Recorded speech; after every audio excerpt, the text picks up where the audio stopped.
Hello and welcome to this seventh video in the series on NMR spectroscopy. What we'll be dealing with in this particular video is to revisit heteronuclear couplings in C13 NMR. We are going to look very closely at proton coupled spectra and proton decoupled spectra. We'll also be looking at the procedures involved in decoupling and how exactly is it going to be useful as a technique in interpreting C13 NMR spectrum. And most important of that will be the nuclear Overhauser effect, which we'll be discussing in quite some detail. Thereafter, we'll be moving on to another technique in C13 NMR spectroscopy called as off-resonance decoupling. How is it that we can get the best of both a proton-coupled as well as a decoupled spectra?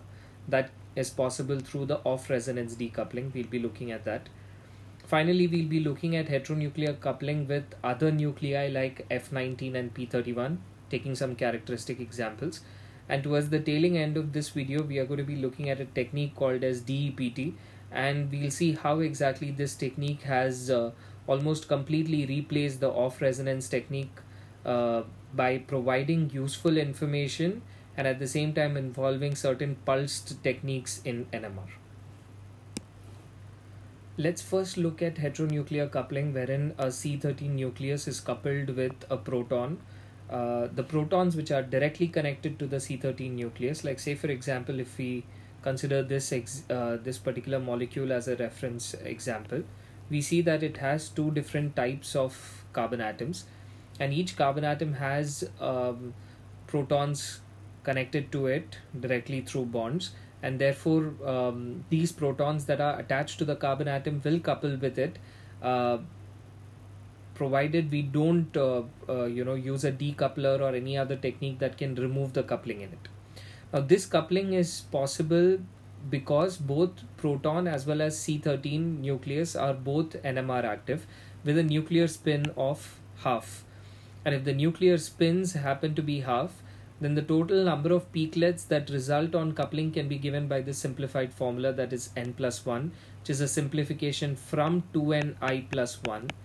But since I is half in both these cases, the formula can just be reduced to n plus 1. The intensity of these peaklets also, as we've seen earlier, can be given by the Pascal's triangle, wherein for one nuclei which is a neighbor, you get two peaks which are of equal intensities. If there are two nuclei which couple with the main nucleus, then you get three peaks, and these three peaklets will have a intensity in the ratio of 1:2:1.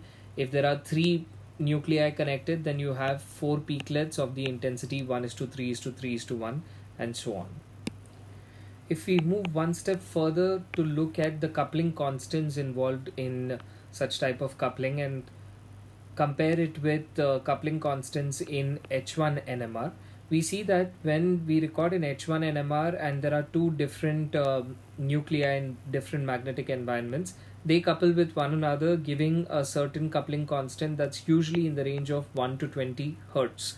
On the other hand, when a proton couples with a carbon atom that it is directly connected to, then this one bond coupling happens to have an extremely high value of coupling constant of the order of 100 to 250 Hertz, depending on the chemical environment and certain other factors. Now, this large value of coupling constant poses a big disadvantage with respect to interpreting the NMR spectrum.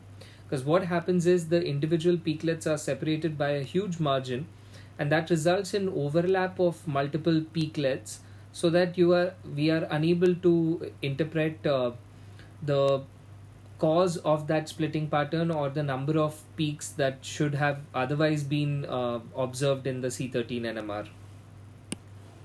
Another complication which a proton coupled NMR poses is that it also leads to a CH coupling, not only between the carbon and the hydrogen which are directly connected, but also between the hydrogen and the carbon atom which are separated by two bonds.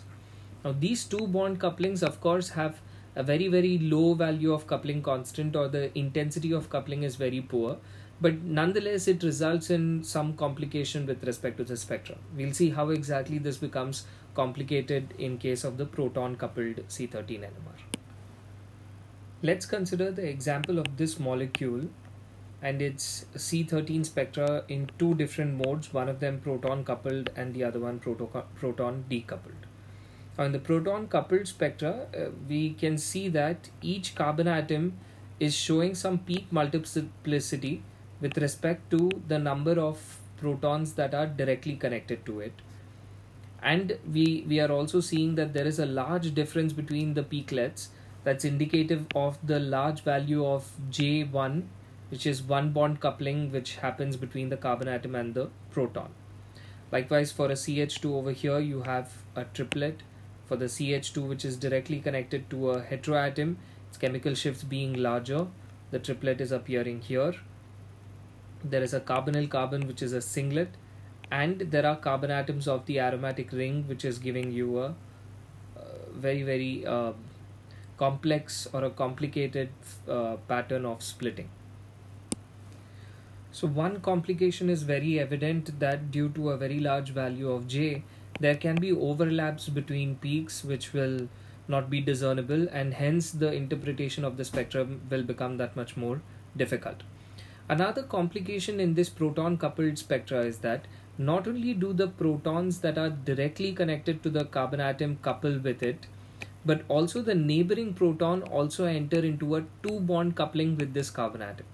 So even though these signals appear as just a triplet, they are actually split further by protons that are attached to an adjacent carbon atom. So if we consider the signal of this methyl group which is at the terminal, not only will the three protons split the signal of the carbon atom into a quartet, but the two hydrogen atoms which are on the adjacent carbon atom will split those signals further into a triplet. Of course, the J values for such couplings are extremely small, as we've seen in the previous slide. But nonetheless, if at all you went on resolving further and zooming further into this particular peak, this peaklet by itself would be consisting of a very narrow triplet, and this peaklet would also be divided into a triplet, and so on. So that's how a proton coupled NMR leads to an overcomplication with respect to the interpretation of the structure. To avoid the limitations of a proton coupled spectra, one could operate the C13 NMR under the proton decoupled mode. And how exactly decoupling is performed is by use of a certain attachment in the NMR called as a decoupler. Now this decoupler is a source of another RF frequency, and this RF frequency is irradiated simultaneously on the molecule, which has a very broad spectrum that covers the entire frequency range to excite all the protons that are present in the molecule. Now this excitation leads to saturation of the H. We've come across this in the previous slides when we were discussing H1 NMR, that the two spin states of a proton, the beta state and the alpha state, are nearly equally populated, but there is a limited but an excess population that is present, which has a spin state of beta over that of alpha. That's given according to the Boltzmann distribution, and this is a function of the external applied magnetic field B0. This excess population is crucial for an NMR signal. That is, if at all there is no excess population of the nuclei in the ground state as compared to the excited state, we are not going to be able to see an NMR signal at all. Now, because of simultaneous irradiation of the molecule with a broad spectrum of frequencies that excite the protons, all the protons in the molecule to an excited state, there is saturation of H, which leads to a loss of that excess population. And this results in rapid transitions from the beta to the alpha state and back from the alpha to the beta state. And this rapid transition leads to only an appearance of a time averaged view between the alpha and the beta state to that of the attached carbon atom. So all this we are talking with respect to a proton. Now the carbon atom C13 nucleus cannot see a proton in either the alpha or the beta state, but it can only see a time averaged view which is somewhere in the middle, and in that sense it is unable to couple with the C13 nuclei. And this loss of coupling leads to removal of the peak multiplicity in the C13 NMR. So the peak that appeared as a triplet because of being connected to two protons in the C13 proton coupled spectra will now appear just as a singlet because we've decoupled the proton completely from this particular signal. Such a spectrum that is recorded is termed as proton decoupled C13 NMR spectrum, or also referred to as broadband decoupled C13 NMR. And this is how a proton decoupled spectrum looks. And what are the advantages of this? What we can see here in the proton decoupled spectrum is that it's a simplification of the spectrum, in the sense that now we don't have the problem of overlapping peaklets. Now we know that as many number of peaks that appear in the C13 spectrum, so many different types of carbon atoms are present in the molecule. Another very important advantage of proton decoupling is the nuclear Overhauser effect. And the nuclear Overhauser effect has the effect in which there is an enhancement in the overall intensity of the peaks, which is otherwise very important with respect to C13. In the previous video, we had seen how the sensitivity of C13 NMR is innately very, very low. And that is because of two reasons, one of which is that the gyromagnetic ratio of C13 nucleus is quite low as compared to proton. And the second reason was the low relative abundance of C13 isotope of carbon. And the C12 isotope, which is more abundant, is the one that is NMR inactive. So due to these two reasons, there is often a very low signal to noise ratio as is observed, which is also quite clear in this proton coupled spectrum, wherein you see a good amount of noise in comparison with the peaks that are appearing or signals that are appearing. On the other hand, as soon as you go to a proton decoupled spectra, the noise has become a little less and the signals have improved in their strengths. All this is attributable to a certain phenomena called nuclear Overhauser effect.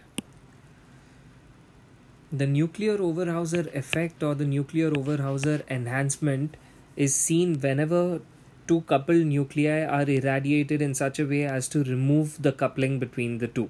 So that means whenever two nuclei are decoupled, there is a characteristic phenomena that occurs with respect to their NMR spectrum, that is the nuclear Overhauser enhancement.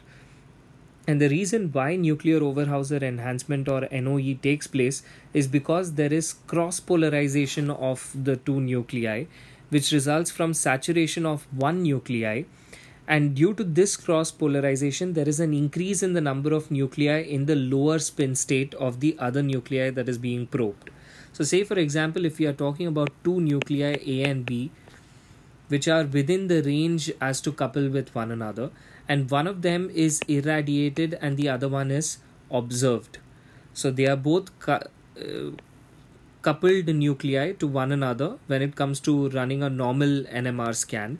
But if at all I use a decoupler in such a way that I irradiate one of the nuclei with some characteristic frequency so as to decouple it from the other nuclei B, and I observe what happens to the intensity of the signal of B on decoupling. Now when this happens, the two spin states which are available for A will then be rapidly transitioning between one another, and due to their rapid transitions, as we've already mentioned, B can only see a time averaged view of the two spin states alpha and beta that are possible for A, and due to this the coupling is removed, coupling of A on B is removed. And this removal of coupling is characterized by a sharp increase in the intensity of absorptions or intensity of the NMR peaks. Now why does this intensity increase? As soon as the coupling is removed, you see that the population of the ground state of B is once again consisting of a ground state and excited state, and the population of the ground state of B increases due to a phenomena called as cross polarization.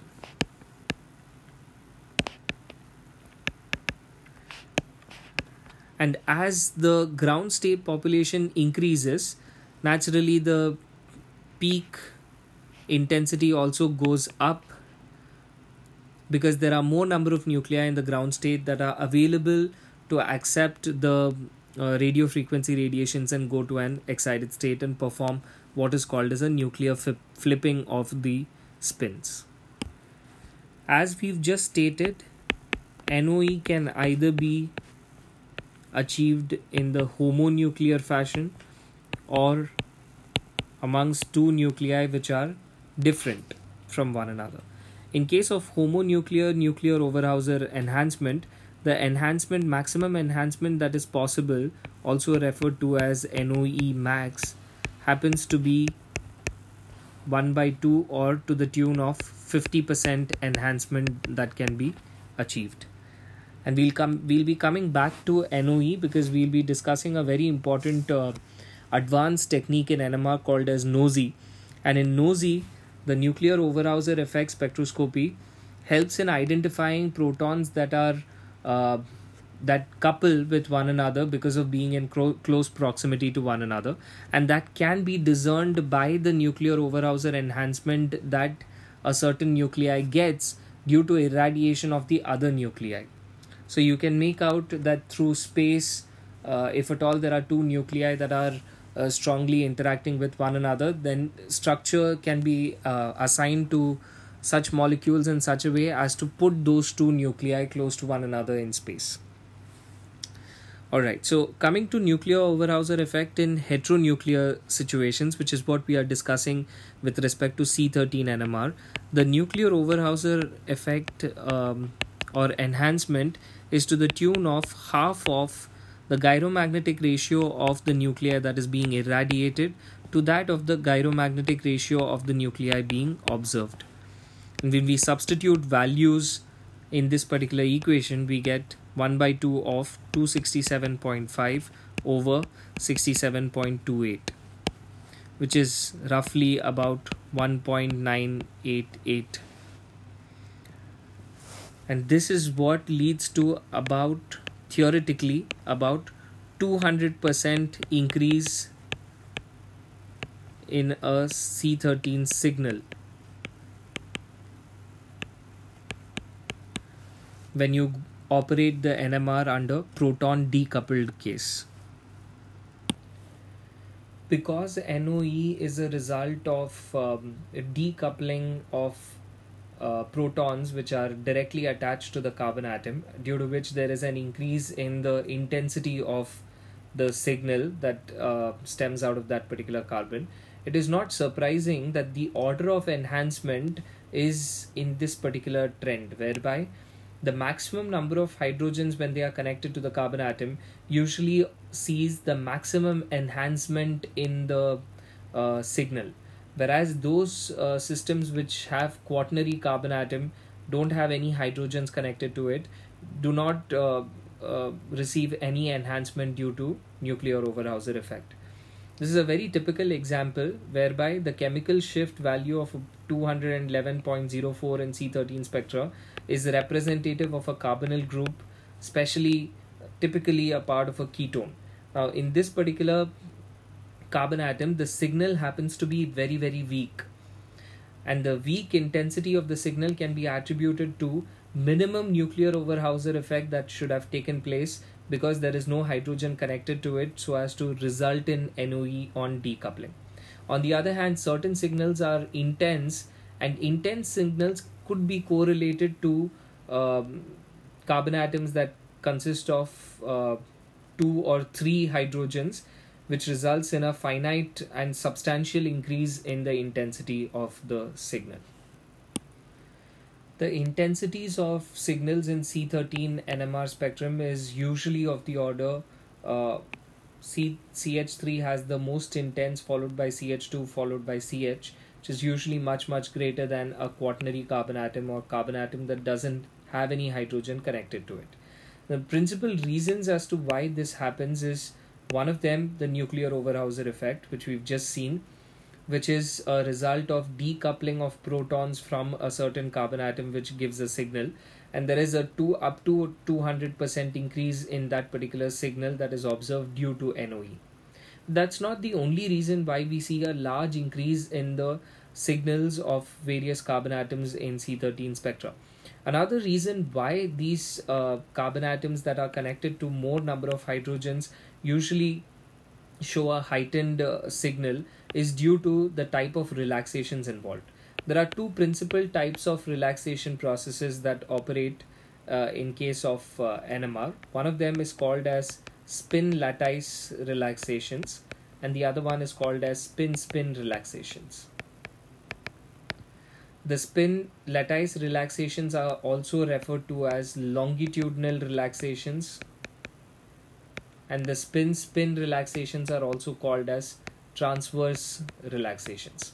And the one which is more important with respect to NMR happen to be the spin lattice relaxations. And these spin lattice relaxations happen to be very effective or efficient in case where of carbon atoms attached to more number of hydrogens, because in those cases intramolecular relaxations which are of the longitudinal type are very effective.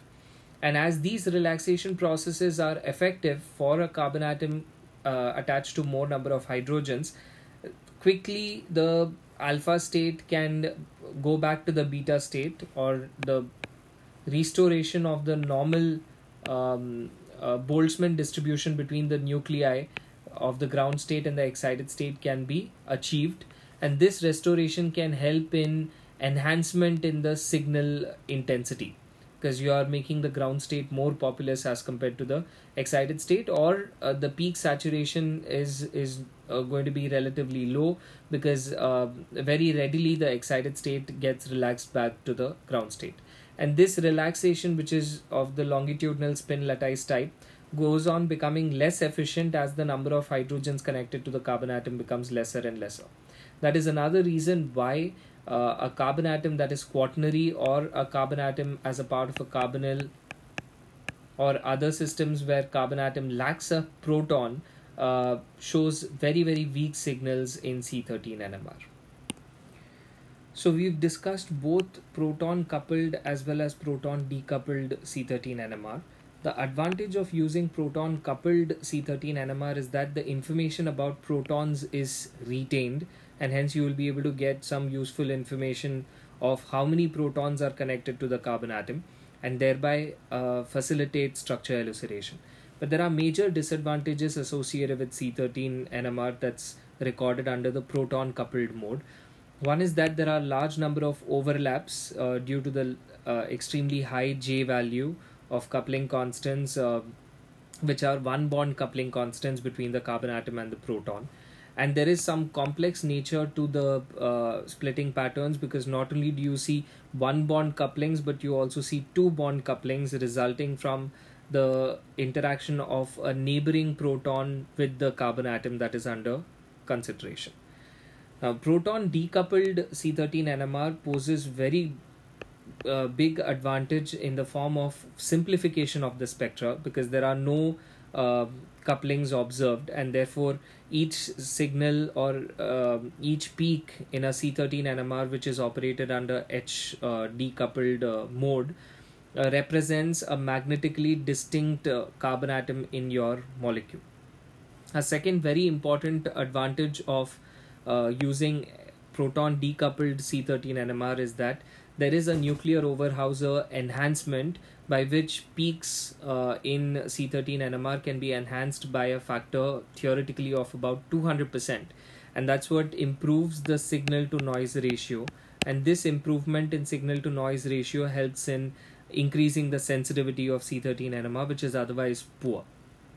However, there is a disadvantage of operating under the proton decoupled mode, and that disadvantage is basically what was the advantage of the H coupled C13 NMR. That is, that the information about all the protons that are connected to a carbon atom is lost. Now, is there a possibility to preserve the information about H connected to the carbon atom, and at the same time avoid the disadvantages involved in H coupled C13 NMR?